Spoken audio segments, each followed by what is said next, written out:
Hi, I'm Carrie Zier, VP of eXp Luxury, and welcome to Luxury Legends and Leaders.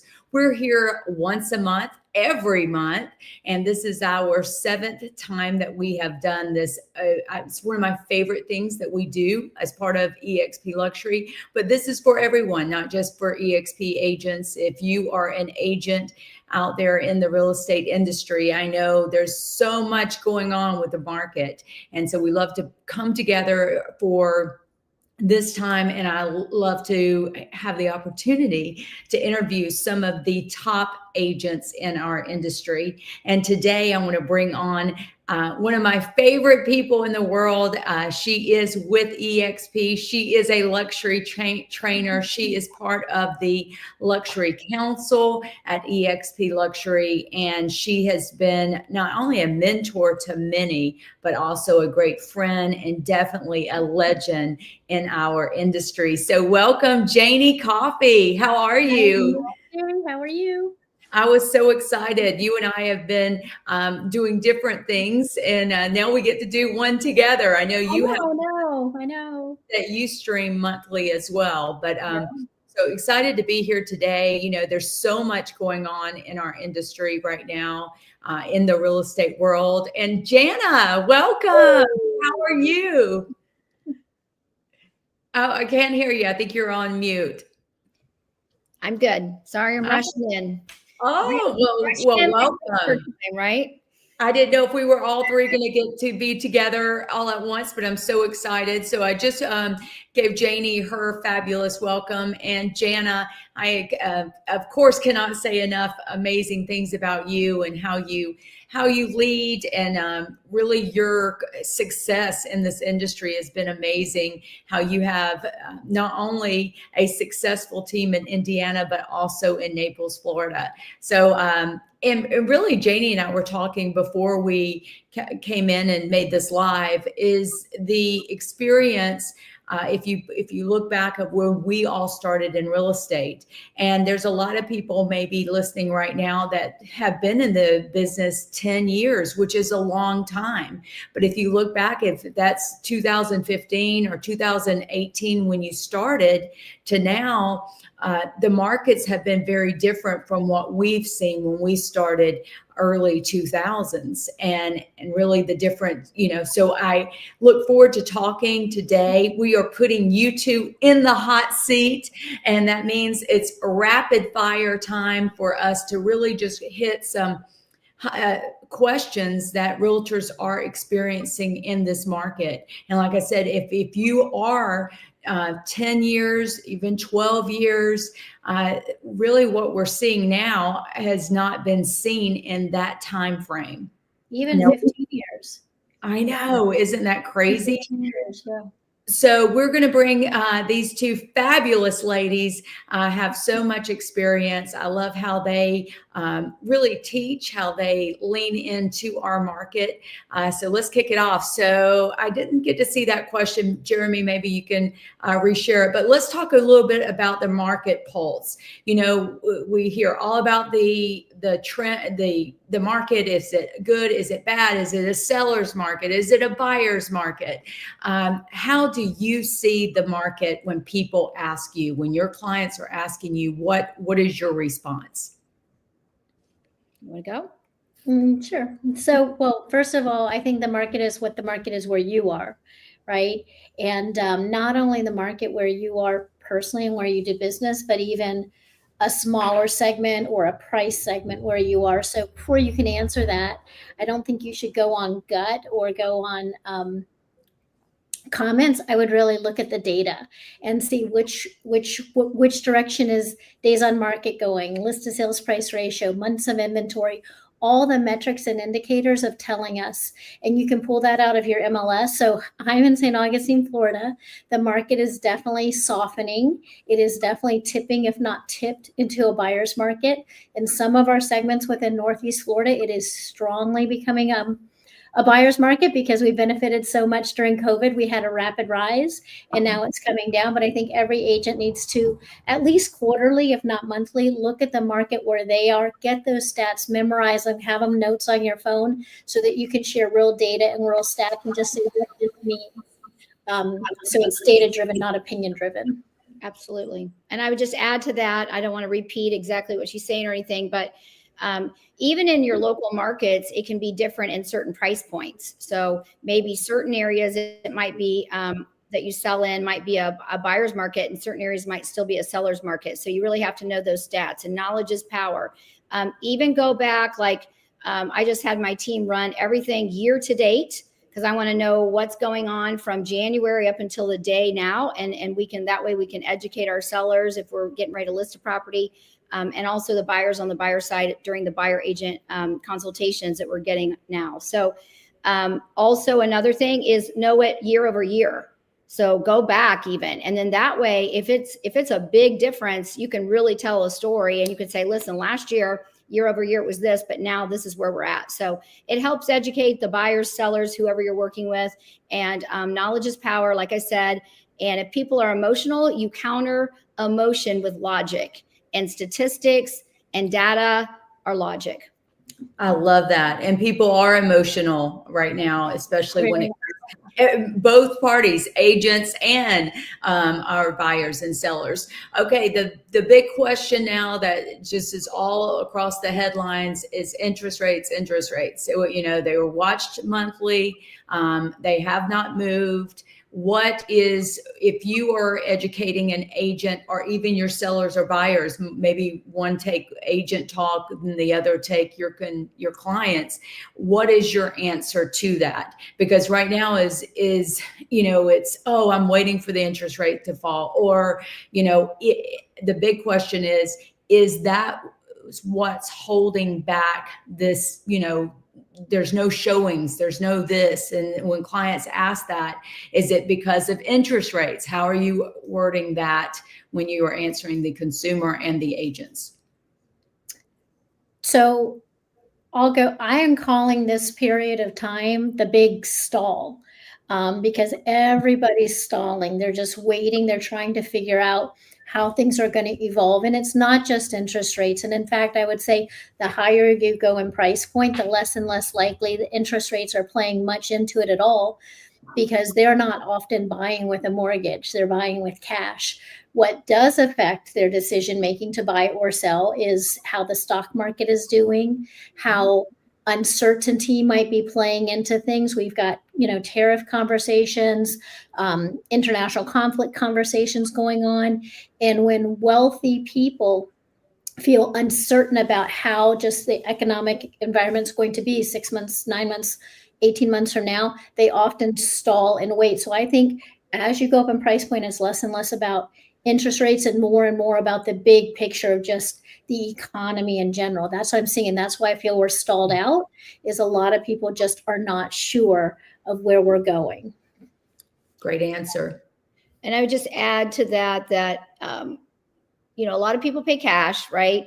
So, you know, they may not, you know, they didn't want to use their cash even if they had the cash, because interest rates were low. So they could maybe just decide, you know, getting a loan was better. But nowadays they're probably just being wise. Like Janie said, everyone's a little nervous, but when there's a will, there's a way. And you have to kind of look, if someone really needs to sell, you have to determine their motivation. If a seller needs to sell, there are wealthy people right now that could be hurting for money. Some are, some aren't, but it depends on their situation. And if they need to sell because they have multiple homes and they feel that the second home in Florida or wherever is just kind of maybe excessive and they're hurting a little bit financially, they may be embarrassed to tell you that. They're not going to come right out and say that. But if you can still get them top dollar for today's market, I would just ensure you to not overprice a listing just because the seller wants that amount of money. So, and I also think the education behind the interest rates, and then we're going to move on. But if you look back when things were hot in 2020 at the 3% interest rate, and but at that same time, let's just say you were buying a $600,000 home, people were still way overpaying for that home. Maybe it was 600, but they were getting it for 700, 720. And yes, they had that 3%.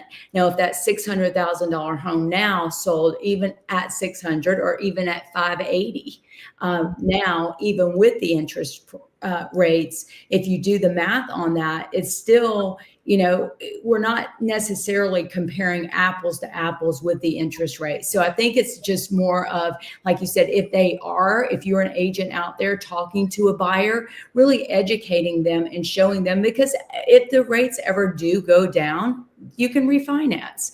So I think those are just conversations that as agents, we really have to get out there and educate and be the leaders in our market. So like I came from a marketplace, I probably bought my first house at a 12% interest rate. So I don't think 7's all that bad. It's all perspective, right? Look at things, and the things you look at change, right? So again, just look at every situation and then figure out how, because we are the ones that are pulling it all together. We're the puzzle piecers, right? Like we understand the scope of things. And I think you have to really understand that situation for that client you're representing, and then figure out a way to make it work.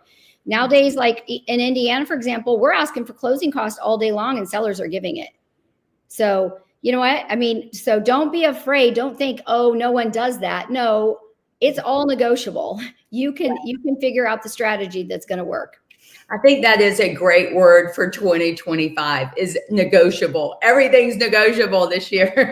So, okay, if we move into lead generation in this market, what is your most effective, if you were either from your personal standpoint or if you were giving advice to an agent, they're feeling like things are lagging. What can they do right now to your best magnet for lead generating? For sellers or buyers? I'm sorry. Whichever one you want to give advice on. Well, it's I always focus on listings, it's list to last. And it doesn't matter what kind of market you're in, you always want listings. And sometimes it doesn't matter if you carry 50 listings or however, you want listings, because listings make the phone ring and bring you buyers, and listings, the politician with the most signs in the yard wins. So, it's getting those signs out there and getting those listings. So for lead generation for listings, what works well for us is our lead generation websites. I have a variety of them, and I can go into more detail, I guess, on that. But, we have Luxury Presence, who's one of our EXP luxury vendors. So I definitely have a very nice EXP luxury website for my Naples business, which is janasellsflorida.com. But that works well for us. Our Google reviews are working very well. So I have 400 and some Google reviews for Indiana. And I think I have a little over 100 and some for Florida. And so what happens is people are Googling. And so you need the Google My Business, and you need the GLS services, and all of that needs to be in place. And if you don't know how to do it, hire somebody to help you do it. And it changes and evolves all the time. So, I've had it for, 5-6 years, but there's, things are happening and changing at a very rapid pace, but we are getting a lot of where people just call us direct, and it's because they're Googling us, and then they see our reviews, they see our experience, they see our marketing. You need a top-notch website no matter what. And I know it's an investment, and it's a lot of money, but it's worth it. It's worth every penny, because people are shopping online. They're checking you out online. They're not.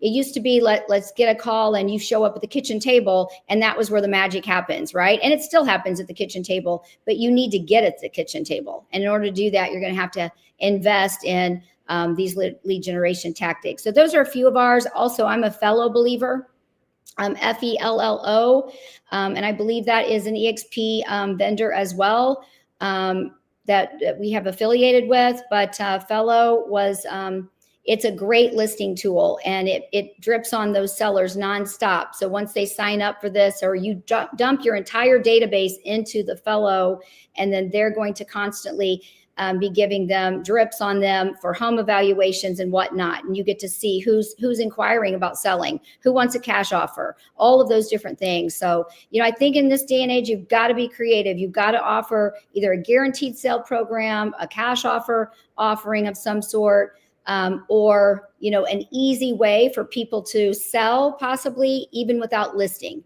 because not everybody wants to put a sign in their front yard. And so there's still inventory. So I would just get creative and be different and not be afraid to invest in yourself and your business.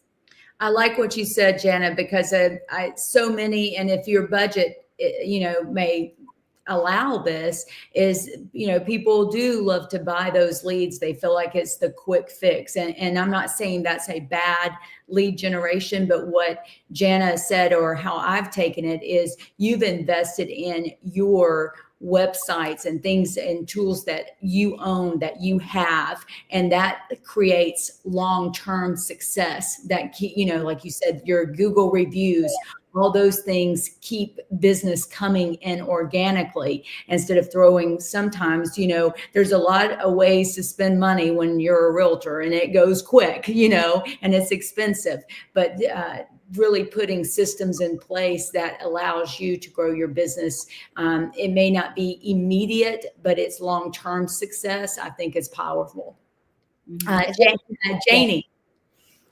Well, I'm hardcore about believing in expireds. I think that is an excellent way to gain market share. And like I said, we are seeing what's I'm referring to as the big stall right now. Well, a lot of people are expiring and they're not coming back on the market as quickly as they used to. We're seeing a lot of people actually delist their property, meaning they're taking it off because they're tired of doing price adjustments. But to me, this gives us a huge opportunity to do what I call like the long listing presentation, get in front of them with mailing over a long period of time. So when the market does open up a little bit, or they start to really consider going back on the market, now you've been in their mailbox, showing how well you market your property, showing your professionalism, showing you understand. And I think that expireds, both for the short-term wins and the long-term pipeline building, is one of the best things you could do right now in today's market. Yes. And you are the pro when it comes to expireds. Yeah, I couldn't agree more on those expireds, because, those are going to be the ones that probably still want to sell, and they're frustrated with their other agent, right? So showing them our EXP luxury marketing collateral and all the places that it goes, that is unbelievable, right? Like there's no competing with our luxury division materials and their tools and the systems at all. And so I'm getting ready to hit an expired campaign harder than I've ever hit it before. Especially in the luxury arena, because they're tired of the old dogs. They're tired of the people that just already maybe have a brand and an established name in your marketplace. And if you're just thinking, oh, I could never compete with, I have people in my marketplace who could say they could never compete with me, right? Because I've been around for 29 years and I'm still going strong, right? And so they're like, there's no way. But honestly, if they had the right tools, they could compete with me.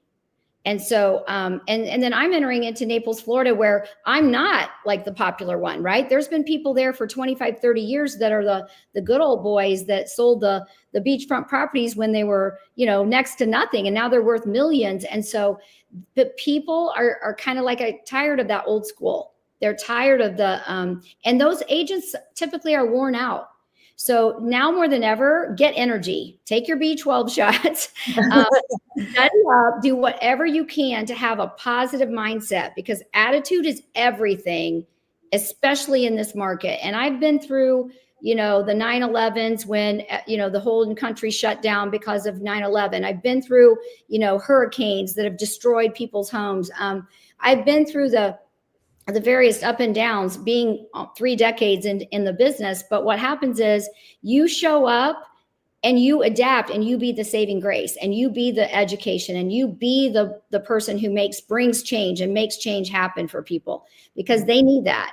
They need people that they can count on, that they trust, and that they know they're in good hands. And that's going to be you, because you're going to be armed and prepared to do so. But get your mindset right, because now's the time for opportunity. I love it. And I do want to talk some about mindset, but I do have one important question before we move off of just the lead generation is open houses. Your take on it is, are open houses still the thing to do? Or I hear, is it an old way of doing things? Are they back in action because of the market right now? But what we're hearing is open houses are not attracting the buyers. They're not attracting the broker opens. They're not having the agents coming. They're not like they used to. Or do you see opportunity here? In, what's your take on those? I'll speak up on this one because we're hitting open houses harder than we've ever hit before. We have every single month we're having an open house blitz. We pick one Sunday a month. Now, that's not to say we're not doing them other Sundays, but like I literally had 10 open houses going last Sunday here in Indiana. And so what happens is the agents, one, it gives great exposure for the agents that they're picking up buyers, because these buyers, half of them aren't working with anybody, and they're stressed and they don't want to go into, they don't want to have a buyer consultation or sign a commitment just yet. So it's a way for us to date them and get to know them. And so they get to come into the open house with no pressure. But we've been getting listings because we're one of the only ones doing open houses, because so many others say, oh, they don't work anymore, or they're old school and they don't want to work them or whatever. So again, that's where I have a team. So it's not just me, but it's like, I believe in them and we're getting business because of them. And not to mention it's helping with the branding, because we're calling our front door tour, our open house blitz, we're blasting it everywhere and people are seeing it. It's running on the radio, right? Because I do radio and the OTT television and stuff. It's running on that. And letting people know. And so it's kind of like hitting it from all angles. Love it. And do you do anything special at your open house besides the marketing? You're there, or is it just more of you're just dedicated to having your blitz and the doors are open? And I invested in really nice directional EXP luxury directional arrows that they're putting up. So every one of our listings has 4 or 5 signs leading into it. And they're nice, big branded Jana Caudell team, EXP luxury, and with a nice quality stakes, you know what I mean? Like, so that you can hit the directional going in. So it's a branding thing for me. Even if 1 or 2 people showed up at the open house, and even if we didn't get anything out of it, you get something out of it. Yes. Love it. Carrie, we actually do 20 signs for every open house. Because like Jana's saying, it's branding for us, for our listing, for our team. And we do a Mylar balloon, like the shiny balloon on every single sign. And I have found that our attendance is easily double than when we don't do the signs and we don't do the balloons. Because even a latex balloon doesn't catch people's attention like a Mylar, those shiny ones you can get at the dollar store. And we order them on Friday, pick them up on Saturday. They last through the whole weekend, so you can share them between different agents for different open houses. But it really, really, really drives traffic. So we also really prefer to do open houses in communities that allow signs, because some communities don't allow signs. And again, our traffic is really down in those situations. So and sellers love it. I mean, even if it doesn't sell the house, they think you're trying and they're giving you effort. So if you've got an expiration coming up, you best be like working some opens and like showing them how you're trying to get their home sold. Because, I came from markets where we had to take listings for a year, because it just took forever to sell. So, you get used to servicing them. And if they know you're working hard, they'll stick with you. Yes. Agree. Right. And I love the open house signs by EXP Luxury. I will do a plug, are phenomenal. They match with the signs. They're so elegant, and it is definitely a great branding tool. Okay. Mindset. we've all been in this 20 plus years, 25 years. We've all seen where the heartache of this business, where you have worked so hard, you've put so much money on the line. Listings does cost money to put it out there. How have you handled the mental to rebound, to always be going out there? And, you know, if we're talking to agents right now that are discouraged, what is your advice of how have we stayed mentally tough through the different markets, and especially going into the market that we're seeing right now? I'm big into mindset because me personally, I've followed those waves of emotions both up and down. And I found that if I allow my emotions to pull me down, it's going to pull me down like a corkscrew. But just as much as it can pull me down like a corkscrew, I can reverse it and let it spiral me up. So one thing that I do a lot of, and I started to do this maybe 8 years ago, is just positive self-talk. Before, when I would get stressed, I would be telling myself, oh, you know, idiot, or oh, you whatever, just things like that, again, spiral me down like a corkscrew and dug in. But now I'm constantly saying positive things to myself throughout the day. I'm so proud of you. Just keep going. You're doing a good job. Everything is going to be fine. You're a warrior. You always succeed. You're a blessing to people. And I just repeat those things all the time. Any kind of minute I catch my brain going the wrong way, which is easy in today's market, I do a pattern interrupt and I just start with saying those positive things, and it makes a big difference. So I would encourage anybody to try to find their own kind of positive words for themselves, because if you don't do it consciously, your brain is doing it subconsciously, whether you know it or not. I love that. Positive affirmations. Yes, absolutely. Jana, do you have anything to add? Yeah, I mean, all of those things. I'm kind of a sign girl. I like lots of positive signs. So, and I talk about that drunk monkey sitting on your shoulder. And that's what Janie was referring to, is when someone's sitting on your shoulder, talking smack into your ear, just knock that drunk monkey right off, because it's like, you know, that doesn't do anybody any good. So what you think about, you bring about. And so choose your thoughts carefully. And so, you know, we all get in there in those moments, but when I'm in those darker, tired, wore out, crabby, whatever mindset you want to call it, I try to just go help more people.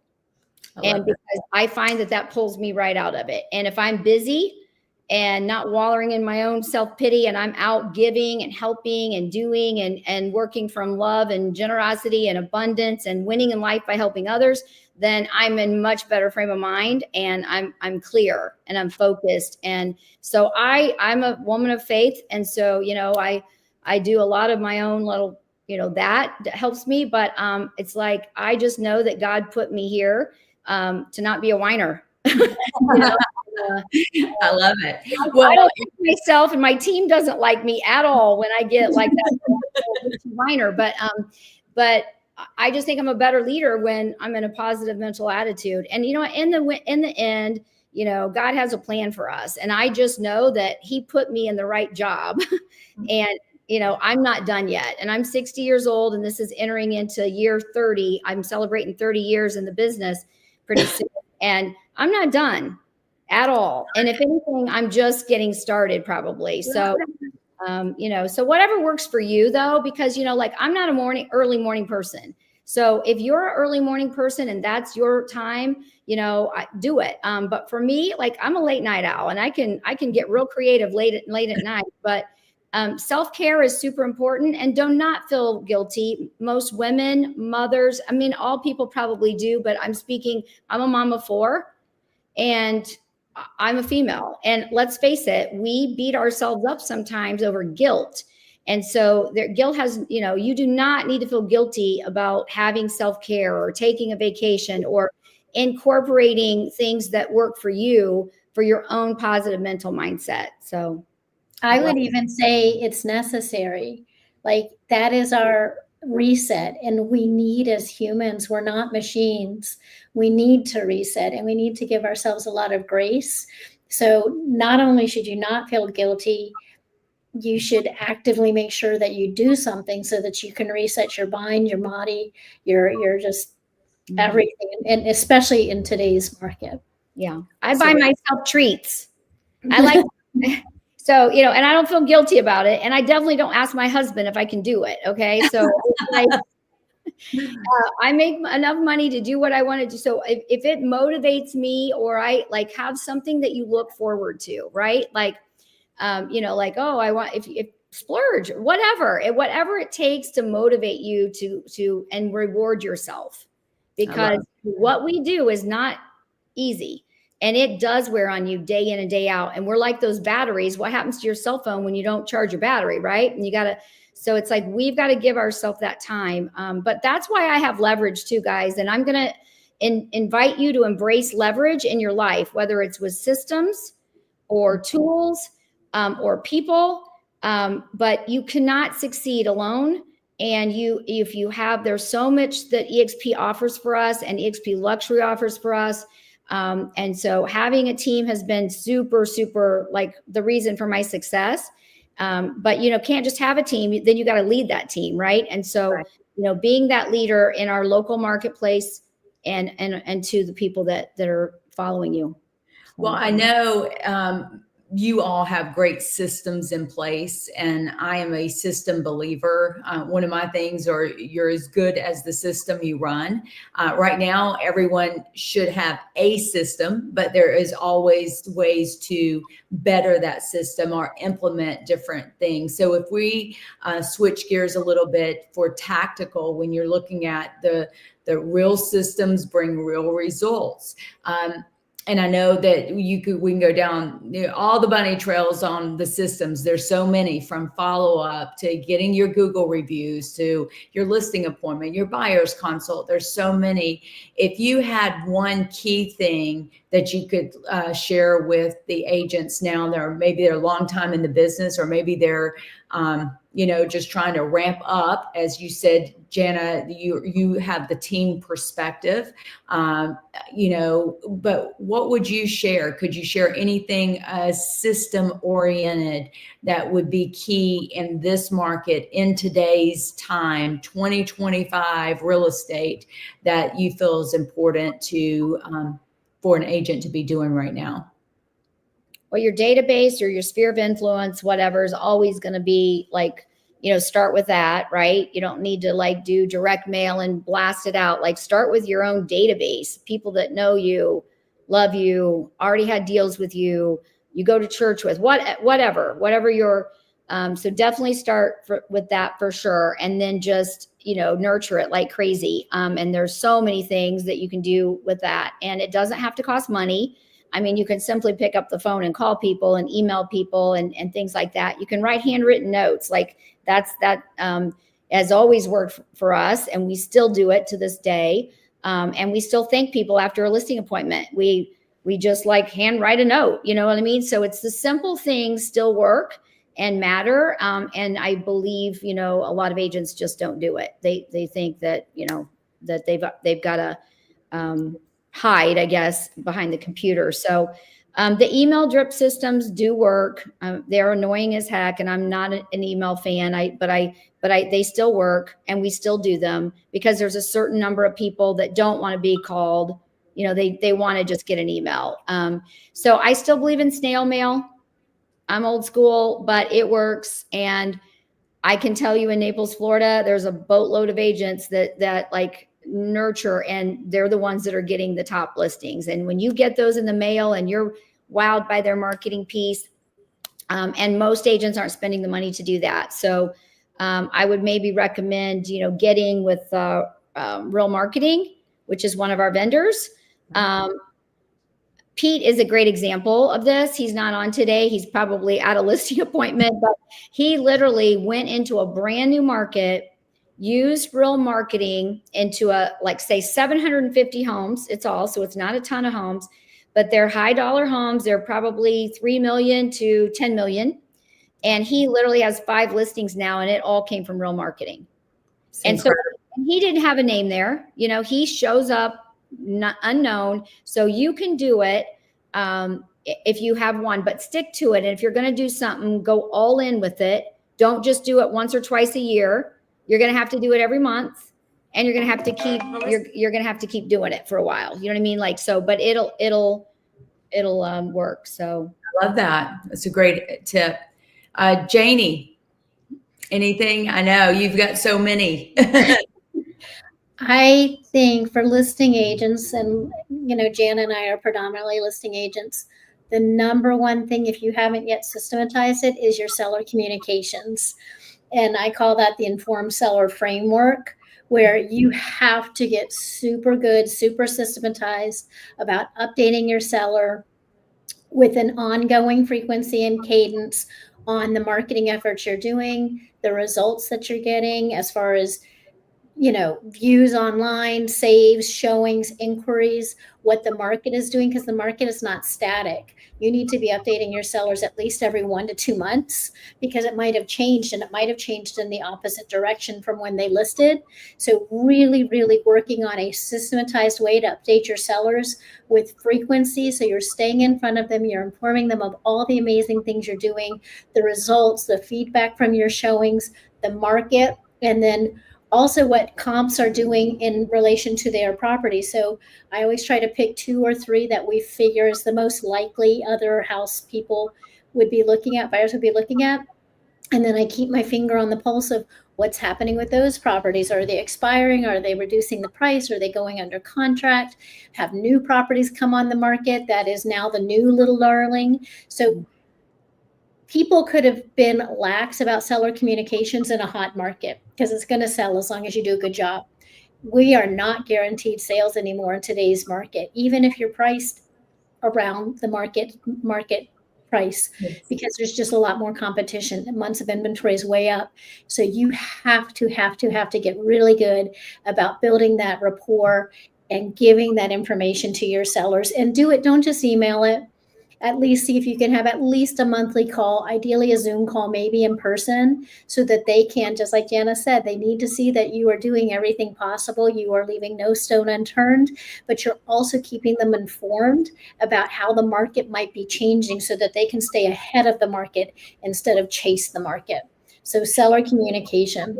I cannot agree more than that. That is absolutely. I was coaching someone that was about to lose their client. And the first question I asked them was, how often have you actually picked up the phone to call them? Because they were like, well, we've been sending the emails, we've been texting, we've been doing. And I think, in our AI world of high tech and everything we have, we forget, as in Janie and Jana have brought out great points on, you're still doing the basics. We've just got to do those very well and get them out there. But I told the agent, I said, start calling the seller weekly.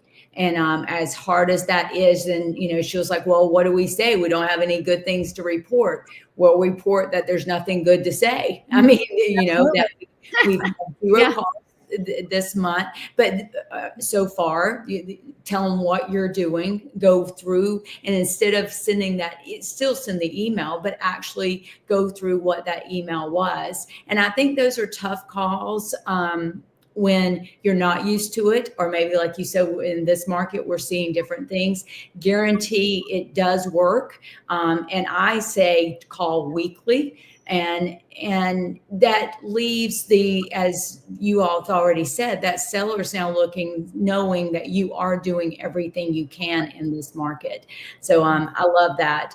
Okay, I've got all my comments that I've been putting are in a private chat, and they're not in the group. I was like just typing away and putting different things in there.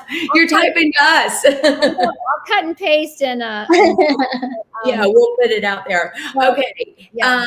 High touch for sure. It's important for. Speaking of AI in our world, how much AI are you using for your business? I'm using a lot, but I'm using it a lot behind the scenes. in a lot of different ways, because I think as the world turns to AI more and more, business people like us are too much leaning on that and too much putting it out front. So it's taking away the human contact, and our sellers, or just the consumer in general, is becoming more and more wary because it doesn't feel real. It doesn't feel authentic. Now people have AI bots calling people. Now they have AI ads with, talking heads that are clearly AI. And people are craving human connectivity, especially in today's market, especially with the unsureness of what's going on. So we are definitely on it. I love it. I'm addicted. Like, I want to date my ChatGPT, but I don't let the consumer or my sellers pick up on that. Yes. To the point, if you guys are using AI to write your descriptions, ChatGPT, at least, I don't know about the other ones, they like to make this long thing an M dash, which looks like two dashes together. The double dash. The double dash. The minute you see that, you're like, oh, that's ChatGPT. As much as I've told my freaking ChatGPT never ever use that thing, it still wants to use it. And I will go through and scrape that out every single time, because that's a giveaway. And like I said, people are craving real connectivity, real connection with real humans, because AI is coming at us so fast and so hard. So use it a lot, but don't let it replace you. Right? Right. I agree.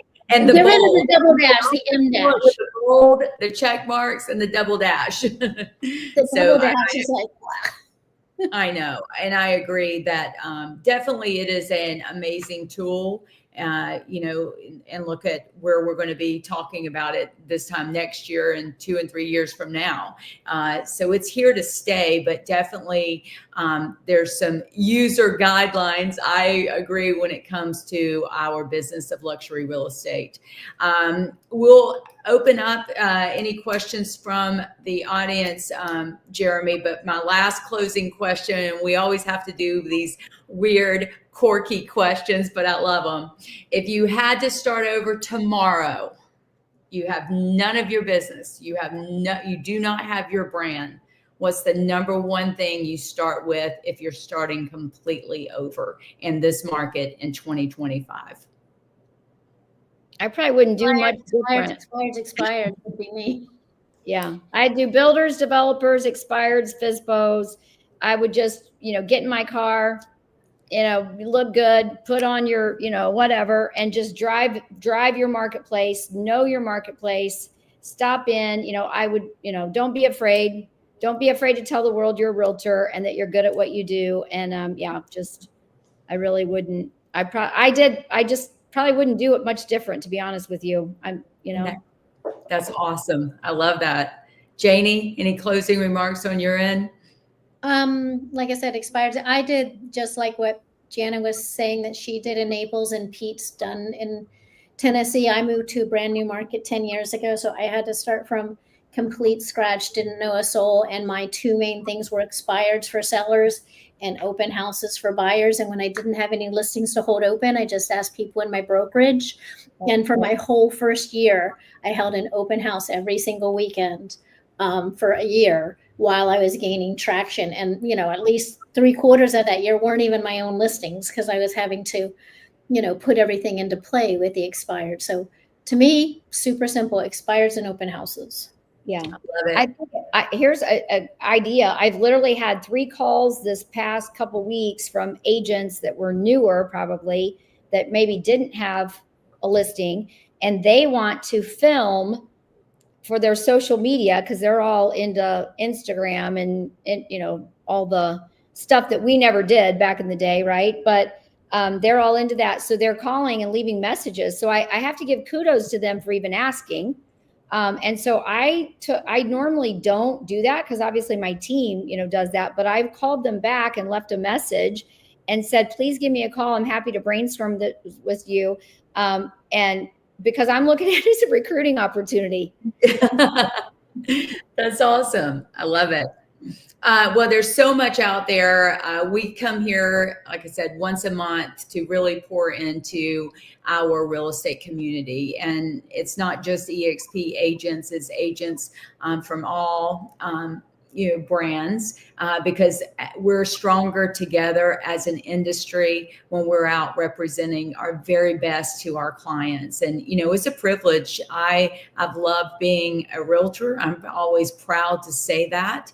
I love our space, and I love, of course, you ladies pouring into our community. So if you're out there listening, thank you for tuning in. We are here to answer any questions you have when it comes to luxury real estate. We are out here cheering for you. Our council here, they're on the front lines, not only in helping grow EXP Luxury, but in their own businesses as well. So that's what I love about our group. We all sell. We're all sitting down with sellers and having those tough conversations and really navigating what it's like to really sell real estate in 2025. So again, thank you for your time today. Thank you, Janie and Jana, and we will see you next month on Legends and Leaders. Take care, everyone. Bye.